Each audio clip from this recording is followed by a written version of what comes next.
52 8 അപ്പോഴേക്ക് നമുക്കൊന്ന് കോട്ടയത്ത് പോയി വരാൻ ജോസി ബാബുണ്ട് അവിടെ വിവരങ്ങൾ നൽകാനായി.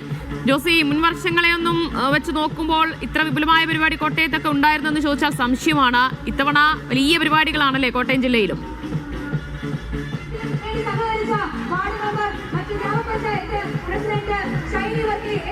ദിവ്യ, അതിവിപുലമായ പരിപാടിയാണ് ഇക്കുറി കോട്ടയത്ത് നടക്കുന്നത്. ഏതാനും വർഷങ്ങളായി കോട്ടയം കാർണിവൽ എന്ന പേരിൽ വടവാതൂർ കേന്ദ്രീകരിച്ച് നടക്കുന്ന പുതുവത്സരാഘോഷ പരിപാടികളുടെ അതിൻ്റെ പാരമ്യത്തിലാണ്. നമുക്ക് ദൃശ്യങ്ങളിൽ കാണാം, വലിയ ജനക്കൂട്ടത്തെ ഇവിടെ കാണാം.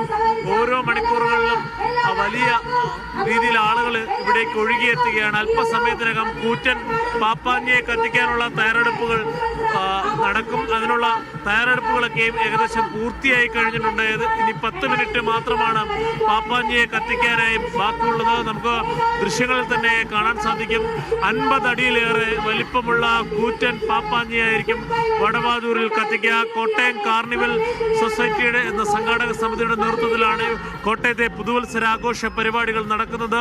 ഇപ്പോൾ അല്പസമയം മുമ്പ് ഇവിടെ നടന്നിരുന്ന കലാപരിപാടികൾക്ക് സമാപനമായിരിക്കുന്നു. ഗാനമേള അടക്കമുള്ള വിവിധ കലാപരിപാടികളിൽ വലിയ രീതിയിലുള്ള ആളുകളുടെ പങ്കാളിത്തമുണ്ടായിരുന്നു. ഇപ്പോൾ ദൃശ്യങ്ങൾ കാണുന്നത് പോലെ അല്പസമയത്തിനകം പടക്കങ്ങളടക്കം നിറച്ച പാപ്പാഞ്ഞി ചാരമായി മാറും. അപ്പോൾ പുതുവത്സരത്തിൻ്റെ അതിൻ്റെ പാരമ്യത്തിലേക്ക് നാട് മാറും. എന്തായാലും സ്ത്രീകളടക്കമുള്ള അല്ലെങ്കിൽ കുട്ടികളടക്കമുള്ള വലിയ പങ്കാളിത്തം പുതുവത്സരാഘോഷ പരിപാടികളിൽ കോട്ടയത്തുണ്ട്.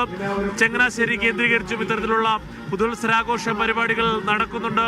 ദൃശ്യങ്ങൾ നമുക്ക് കാണാം. വലിയ ജനക്കൂട്ടം പുതുവത്സരാഘോഷത്തിൽ പങ്കെടുക്കാൻ ഇവിടെ എത്തിച്ചേർന്നിട്ടുണ്ട്. അവർ പാപ്പാഞ്ഞിയെ കത്തിക്കുന്നത് വീക്ഷിക്കാനായി കാത്തിരിക്കുകയാണ്. ഇനി നിമിഷങ്ങൾ മാത്രമാണ് ബാക്കിയുള്ളത്. വലിയ ആവേശത്തിലാണ് കോട്ടയം. വിവിധ ഹോട്ടലുകളും അതോടൊപ്പം കുമരകമടക്കമുള്ള ടൂറിസം കേന്ദ്രങ്ങൾ കേന്ദ്രീകരിച്ചും വിപുലമായ ആഘോഷ പരിപാടികൾ നടക്കുന്നുണ്ട്. കർശനമായ പോലീസ് നിയന്ത്രണം ഈ ആഘോഷങ്ങൾ നടക്കുന്ന സ്ഥലങ്ങളിലൊക്കെയുമുണ്ട്. നൂറുകണക്കിന് പോലീസാണ് ഇപ്പോൾ വടവാതൂർ കേന്ദ്രീകരിച്ചുള്ള ഈ പരിപാടിക്കുള്ളത്. അതോടൊപ്പം ചങ്ങനാശ്ശേരിയിലും അടക്കമുള്ള പരിപാടികളിൽ ഇത്തരത്തിലുള്ള പോലീസ് വിന്യാസമുണ്ട്. അല്പസമയത്തിനകം നമുക്ക് മുന്നിലുള്ള പാപ്പാഞ്ഞി അഗ്നി കിരയാകും, ചാരമായി മാറും. 50 അടിയിലേറെ വലിപ്പമുള്ള ഈ പാപ്പാഞ്ഞി ചാരമാകുന്നതാണ് ഇവിടുത്തെ ഏറ്റവും പ്രധാനപ്പെട്ട ആഘോഷ പരിപാടികളുടെ ഭാഗമായുള്ള ചടങ്ങ്. നേരത്തെ ഫോർട്ട് കൊച്ചിയിലും മറ്റും മാത്രമുണ്ടായിരുന്ന ഇത്തരം ചടങ്ങുകൾ ഏതാനും വർഷം മുമ്പ് മാത്രമാണ് കോട്ടയത്തേക്കും വന്നത്. കോട്ടയം കാർണിവൽ സൊസൈറ്റിയുടെ നേതൃത്വത്തിലാണ് ഇത്തരത്തിലുള്ള ആഘോഷ പരിപാടികൾ നടക്കുന്നത്. എന്തായാലും വലിയ വൈബിലാണ് ആളുകളൊക്കെയും, വലിയ ആഘോഷത്തിലാണ്. നാടാകെ ഉണർന്നും പുതുവത്സരത്തെ വരവേൽക്കാൻ ഒരുങ്ങുകയാണ്. സ്ത്രീകളും കുട്ടികളും അടക്കമുള്ളവർ ഇപ്പോൾ ഈ പുതുവത്സരാഘോഷ പരിപാടികൾ വീക്ഷിക്കാൻ ഇവിടെ എത്തിയിട്ടുണ്ട്. ദിവ്യ.